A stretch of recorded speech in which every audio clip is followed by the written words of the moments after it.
worst side being on Kick for the year. It's the worst time I've ever had in streaming. The beginning was cool, being behind the scenes and knowing shit, and it just kind of fucked up my love for streaming being on that site, if I'm being honest with you. But who didn't know that that was coming? What's going on, ladies and gentlemen? Let's get into the meat and potatoes of BruceDropEmOff leaving Kick to come back to Twitch. Now, time really flies because just a year ago, BruceDropEmOff was one of the biggest names to go over from Twitch to Kick when they did their big rollout, and they welcomed in everybody, these new signings where Aiden Ross announced that this person, that person. Bro, I remember the gray screen, the grayscale pictures with the green boxes that Kick was putting out, bro. God, that stretch really like popularized a lot of Twitter pages that wanted to be like streamer Woj, and everyone just kind of ate that shit up. XQC signs with Kick for $100 million. $100 million? How the fuck do you know his contract? What? All right. And this person was coming onto the platform so they could build something that is supposed to be streamer friendly, not as restrictive, and is supposed to be a better situation than Kick itself. But as we've seen in the past year, that has not been the 100% truth about what Kick is for a lot of other creators, and BruceDropEmOff is no different than anybody else. Now, with that being said, I'm not gonna act like BruceDropEmOff didn't bring a lot of these things onto himself. The whole DYK incident and the continued egging on of the peoples when it comes to Kai Cenat can only have people saying, hey, you brought a lot of this turmoil onto yourself, BruceDropEmOff. Masa, please don't win. How? I can do whatever I want. How? It's my choice doing this. Come on, bro. We're the boys, bro. Come on, we're not supposed to be doing this, bro. We're all getting paid, bro. But Bruce, that was not cool, bro. Just talk to me. Like, if you want to tell me Masa or some shit, bro, that beef was so crazy because, and maybe this is just me in my world, bro. That I did not hear the term crash out until that scenario. When Kai called Bruce a crash out, I was like, the fuck is a crashed out? Like, how did he crashed out? Obviously, it fucking makes sense now, but... Not responding to BruceDropEmOff, because if you remember in the earlier days, BruceDropEmOff was very much an advocate for the platform that is Kick. He was trying to get all his bros to come over, see what they could create on Kick, because it was supposed to be this newfound platform in which they could all strive to be greater, get more money, have ownership, stake, all these different things that Kick was promising in the beginning of its inception. And Bruce went so far as to crash out on Kai Cenat for not joining him, for signing with Speed over to Rumble to do their show, that he went totally off the hinges about the situation. These niggas getting offers that's way better than what the Rumble is offering, and I swear to God they is. Y'all know who I'm talking about too, bro. And I'm just keeping this shit all the way real. If anybody feel away, hit my phone. I think when Kick first came around, bro, a lot of it was just fueled way too much by hate for Twitch. A lot of it, like, even Ada and pressuring motherfuckers to come over to Kick, a lot of it was just, bro, fuck Twitch. We're going over here. And if you don't go over here, you a bitch, you a pussy. And I'm like, whoa. What if just like, and mind you, I did, you know, I was on that side a little bit of, bro, why the fuck are you passing $50 million? And then I had to really sit back and just think, just literally for an extra 5 seconds. If you're probably getting paid $50 million, you probably already have a shit ton of money on you. So, you know, $50 million is cool, but I'm pretty chill at 30 or 20 or whatever the fuck it is. And being on the platform that I've built, you know what I'm saying? So I feel it. And instead of both of them doing a hit my phone off, Bruce probably could have just picked up the phone and called Kai and had a conversation with him and came to a better understanding as to what we all knew about Kick going into its inception that would make somebody like a Kai Cenat not look to Kick to do his main streaming show with iShowSpeed. And that's because from the beginning of Kick, we knew that it was destined to be what we see today, a platform of degeneracy, illegal activities, you know, stuff with underage girls and young girls doing sexual stuff for clicks and views, that there was not going to be any real cash incentives outside of the contracts and the sub, that there wasn't going to be any longevity of the platform. And then we also knew that the name was going to be synonymous with those things that we just mentioned here, and ultimately you wouldn't want to be on that platform in the long run anyway. But BruceDropEmOff went so far to stick his neck out for his friends, and I could understand short-sighted it was to get the bag. Maybe it could become something better or differently, but based off of the foundations of what Kick were and of the early showings of the streamers that were going to the platform, a good bit of people knew knew what was gonna happen to the platform in the long run. But Bruce still did his due diligence to try to get his friends the bag, so I can't necessarily blame him. You niggas is so fucking scared of fucking Twitch and losing y'all fucking 70-30 contracts that are about to go away in June anyway, and that's why you niggas is about to fucking sign to a different platform any fucking way. So do it. You need to. You need to fucking do it. Are you coming to Kick? You gotta be.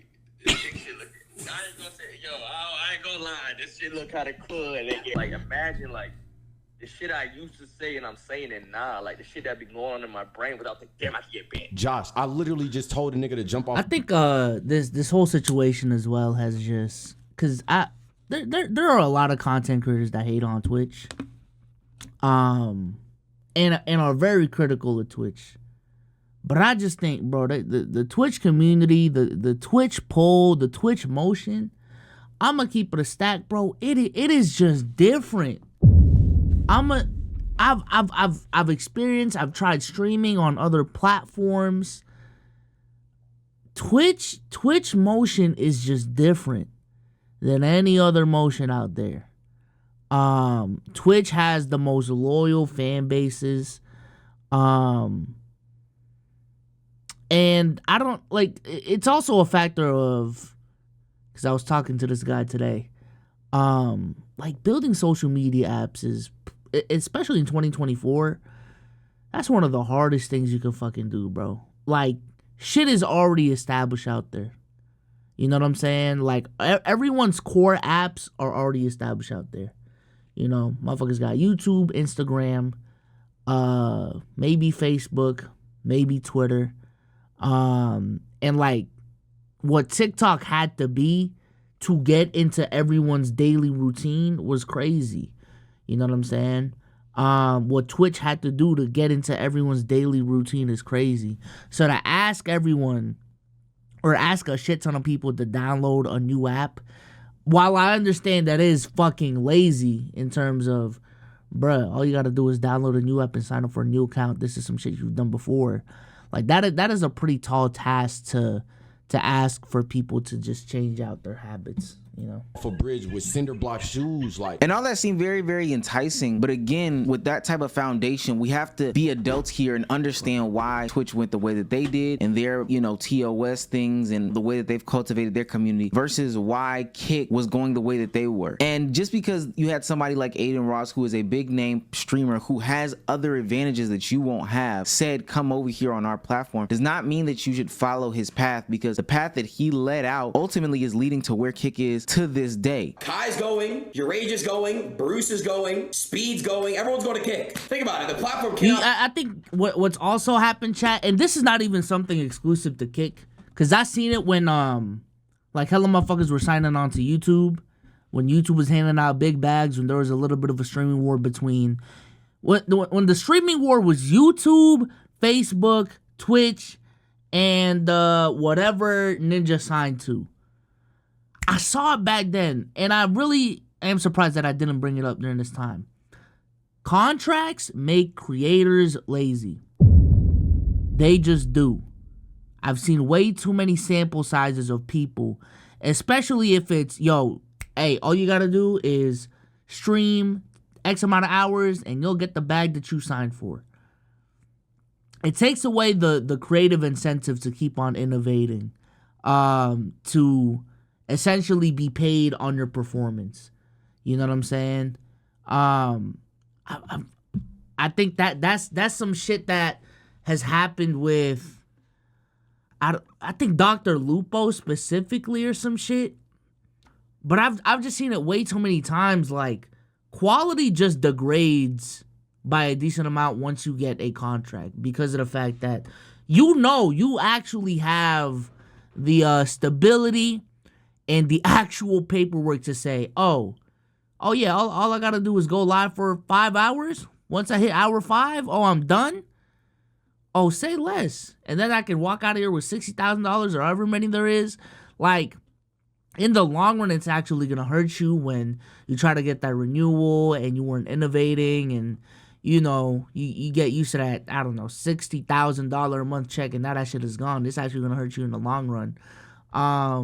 But yeah, the whole incentivized by contract shit, I'm pushing back on a little bit now. When it comes to creators, obviously salaried workers is a whole different conversation. But I just think as content creators, we are used to, hey man, let's get to the views. Let's get our numbers up this month, man. Let's go crazy. Let's go wild. And hopefully you have the sense of, oh shit, we went crazy. I'm about to get a crazy amount of money in return. I'm about to get a crazy amount of compensation in return for the effort that I put in. When you take that factor away, motherfuckers get lazy. Motherfuckers get lazy, bro.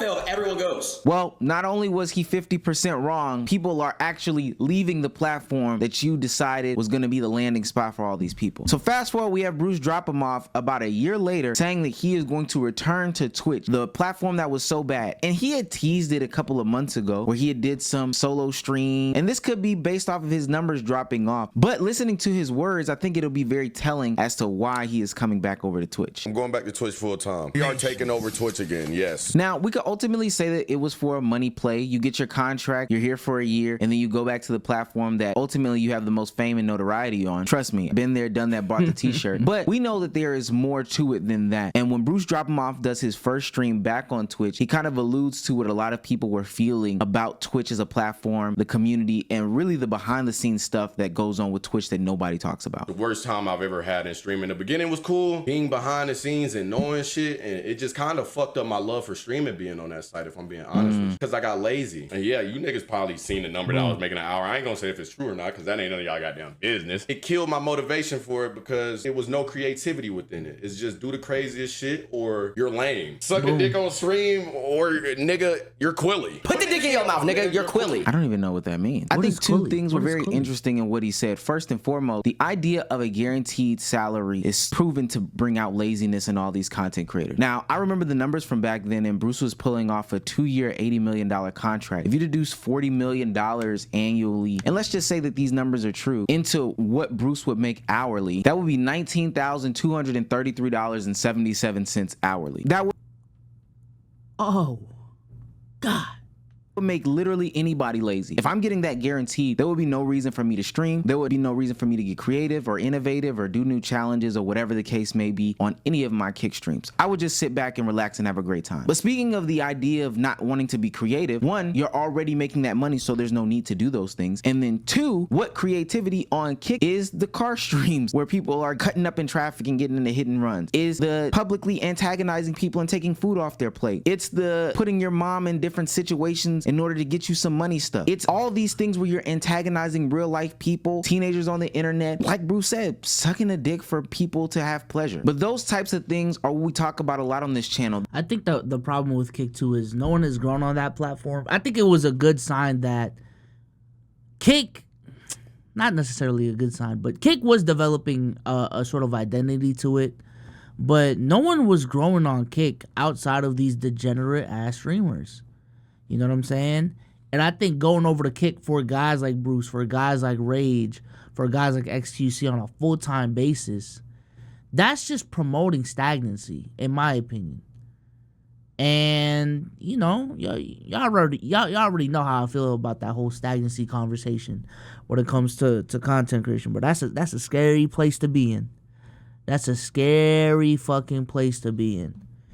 So, yeah. That constantly one-upping culture. At some point it gets cringy and forced and it's not real and people are gonna see through it. But ultimately you'll get to the day where you have to one-up yourself to where you can't even recognize who you are or what you've become on the content platform anyway. And there's also something that Bruce said that was very interesting about signing NDAs, and we have to kind of guess what they're wanting to protect from Kick that I think raises a lot of eyebrows. Oh, I didn't take the second deal because they was trying to make me sign an NDA, chat, and you know I am not going. It's all love to Kick because you know what's crazy? Thanks to Kick, I'm able to purchase my first acre of land. I will forever be in debt to Kick. Y'all got some dickheads on there, man. And a lot of them niggas viewers ain't real. Like I'm talking to y'all niggas as streamers. Y'all niggas know who I'm talking to too, bro. Stop trying to make yourselves seem bigger than what y'all is, bro. Just work for that shit, gang. Bruce is raising hella good points. I think in that NDA, they're probably saying that they're okay with people view botting. They know that it's going on, and there's some secrets behind there. I think that there's some secrets behind how they gain money with the algorithm or what they push and press to the people people in the audiences. I think there's a lot of nefarious things that Kick does push or has within their raps, and that's why they would want him to sign an NDA. I don't know another reason why they would want him to have an NDA on file if there wasn't something that they didn't want to get out there. And you know, Bruce isn't with that, which I totally understand, because those things, which from Bruce is really big, there's a lot of growth here, they're not aligning with his morals and his values and his beliefs, because at this point it's gone beyond streaming. Like Bruce just said, we can talk about him all we want in the situation when it comes to Kai and the situation when it comes to your raid, but BruceDropEmOff has grown from a very, very small following up in.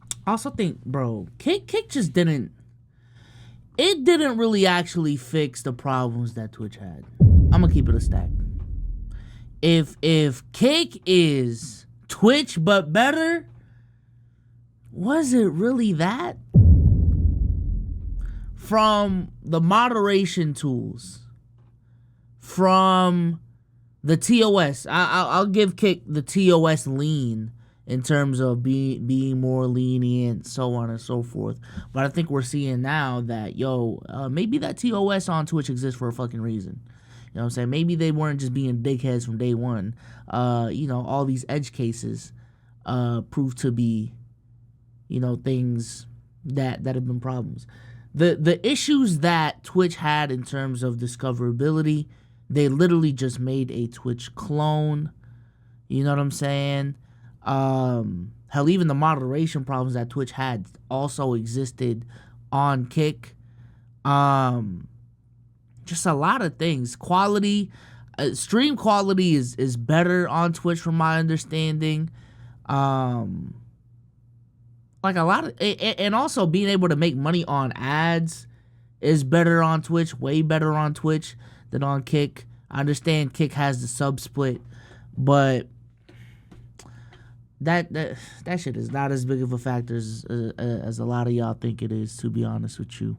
And also brand deals, dude. I don't know if y'all been seeing, but like Rage specifically still streams on Twitch because he is luckily one of the few Kick streamers that, in my opinion, is still brand friendly enough to pull off these branded streams.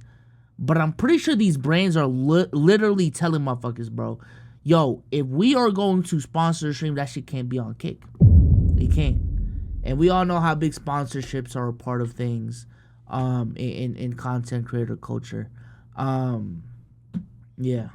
Into where he is, and that's very, very impressive. I see that yesterday. We have platforms and we have people making a bad name for streaming by doing these crazy view botting schemes and scandals to make themselves seem bigger than what they are, or when they're literally pushing people like Natalie Reynolds did into a lake that know they can't jump in order to get views or boost clicks or whatever the case may be, then I think that we have gone down a path of no return. And we even know that Kick has some problems when Aiden Ross, the biggest supporter of Kick to the mainstream, is showing some backlash to the inconsistencies of the ban and things like that. They banned my boy Convi, Sweater, and Cheezer again for the whole incident for saying words, but motherfuckers can break the law in the car. And also, I even asked ahead of time because Convi had that idea first about getting in the car with him. They told me that he would have been banned for like a week. Kick, fix this shit, bro. I want this shit to be last. I want to see Kick surpass Twitch. That's the goal, right? It's a competition. Well, it sounds like you're dealing with the same things that you were dealing with Twitch. Inconsistent bans, not caring about the morale or the safety of the people that are, on their platforms generating the clicks and the views. And ultimately, none of this stuff should be on the platform. But when you're dealing with that stuff and those types of call outs from the top, the person that people say, hey, Aiden Ross is the face of Kick, then obviously there has to be some sort of problem here. And in typical streamer fashion, people are going to have responses as to what BruceDropEmOff had to say in his transition back over to Twitch. XQC said, never giving feedback or criticism, but bad mouths the product and experience after the fact. Result to ad hom as soon as any pushback is met. Textbook crash out 101. Where was this energy before? Gotcha. If XQC has a bigger name in the Kick stratosphere and he's able to be in these meetings with BruceDropEmOff and this is where the NDA comes from, that's totally fine. But some of the stuff that Bruce talked about, the view botting and the dangerous acts or the clickbaity acts in order to get people to be on your streams, have already been talked about ad nauseum. Literally, Aiden Ross has done several streams about it. So personally, if I'm in a meeting call and somebody already brings it up, I can go ahead and say, yeah, I echo those sentiments. But ultimately, it would just be an echo chamber of everybody saying, yo, these are the main problems. If we can't get these things off here, it doesn't even matter. So I could only be assuming that's what XQC is talking about. He's an ambassador for Kick. It's just Twitch is just more fun, bro. I'm gonna keep it a stack. Like, we all like it's. We all know why y'all went to Kick is because of the bag. It wasn't because it's necessarily a better platform. It's not because it's gonna be a better experience for you as a streamer or for the viewers. Like the more fun platform is just Twitch. You know what I'm saying? I think Twitch. The reason why I stream on Twitch is that I believe for a lot of creators, it just provides this really good balance of being able to do the shit that you want on stream while also having a big enough following to actually grow within the app itself, within the website itself. And also, you don't got to worry about the connotation, well, a little bit, but not as much as being a Kick or a Rumble streamer, right? Like it'll like that leniency that Twitch has is, to me, inevitably a good thing. It allows, you know, for me to react to music, and just worry about the repercussions after the stream. You know, on YouTube, I'm getting clapped immediately. You know what I'm saying? I know people that watch full ass movies on Twitch, you know, and shit like that. But that type of that type of content just isn't allowed on a platform like Facebook or YouTube.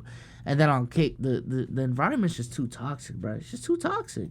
So I know he has some sort of bias, but Bruce is definitely going to take shots back at XQC for something like this. Everybody that felt XQC, nigga, when that shit happened, nigga, you reacted to that shit quicker than you take an Adderall pill, bro. And now you talking about some, I didn't believe in it. What are you talking about? Like, why are you even speaking on me? I don't be in niggas' business. I ain't worried about your nigga. As far as I know, you came to Kick after I came. Which is a very good point, because Bruce was there before XQC. I believe he believed in the product, or he wouldn't have signed off on going over there. There's plenty of other places that he could have gone. He could have gone with Rumble or whatever the case may be. And even if he didn't, that's perfectly fine. Him telling his experience about being on the platform shouldn't be diminished because he never gave criticism or feedback. If I was over here, I don't believe in the product, but they're willing to give me a bag, I can still tell you about how my experience was over here on this platform. It's an L. I think BruceDropEmOff has shown a lot of growth from the times that we have seen him in the past on this channel, because the crash outs with Katsunat were crazy. I also think that him leaving Kick and coming over to Twitch again is very telling about what the platform really is. BruceDropEmOff kind of peeled a little bit back of the layer of the onion that we thought was Kick. And I wouldn't be surprised if we saw a lot more people, once their contract ran out or they're going to sign the second deal, are seeing the same sorts of conversations. This also has me questioning if that, you know, unlimited supply of money that Kick was supposed to have is actually there. Because although I believe the problems that Bruce said were real, money can fix a lot of those things. His numbers may have not translated the best that they could have, but I'm pretty sure they would have continued to pay him if the money was there. What do you guys? This is, as someone who has been in these situations as well,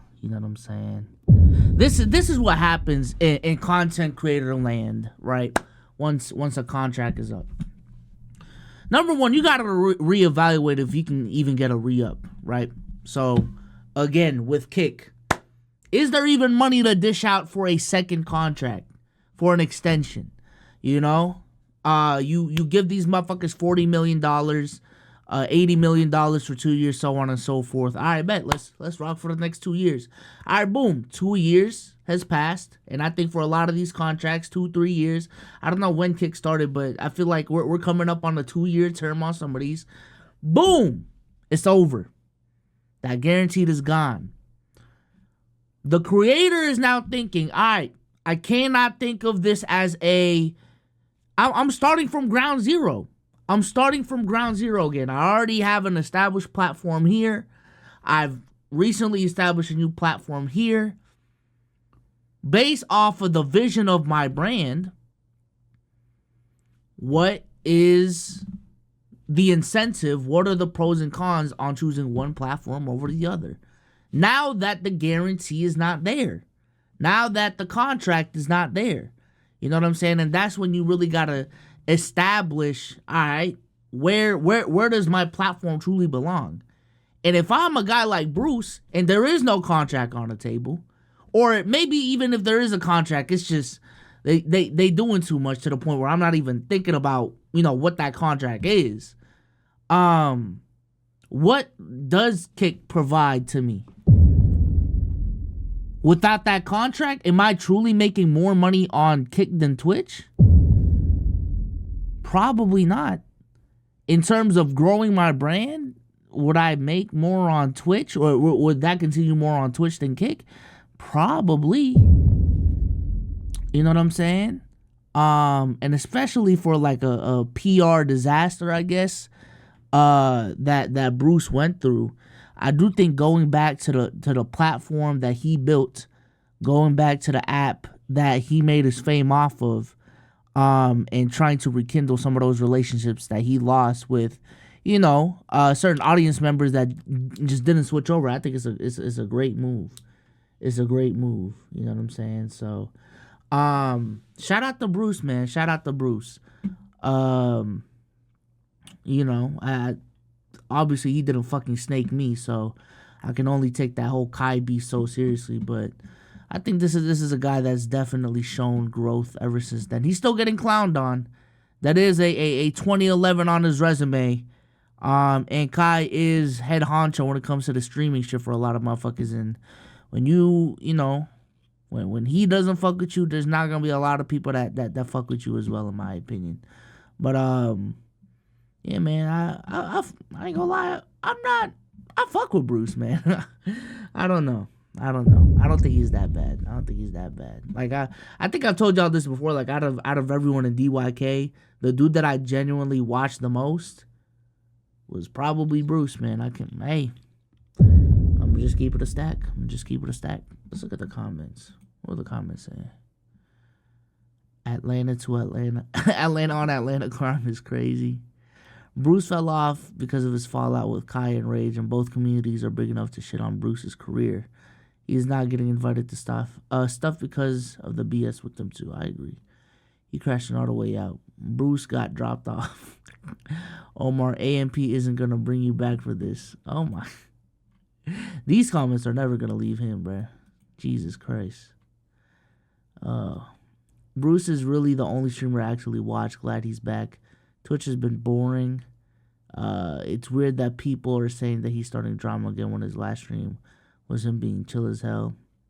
There's a reason you wasn't none. Oh my God, none but a side character on AMP.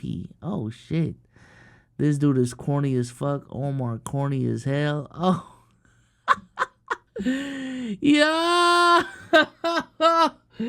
What the fuck? Are these the DEO demons? Are these the DEO demons, chat? Oh, probably. Oh shit. Wait, hold on. You look like the unathletic LeBron. Oh, brother. Why the fuck did LeBron just pop up on Oh shit. Didn't you get kicked from AMP? You worried about the wrong fall off, gang. Oh no. Wait, for real? Who is this guy? Yeah.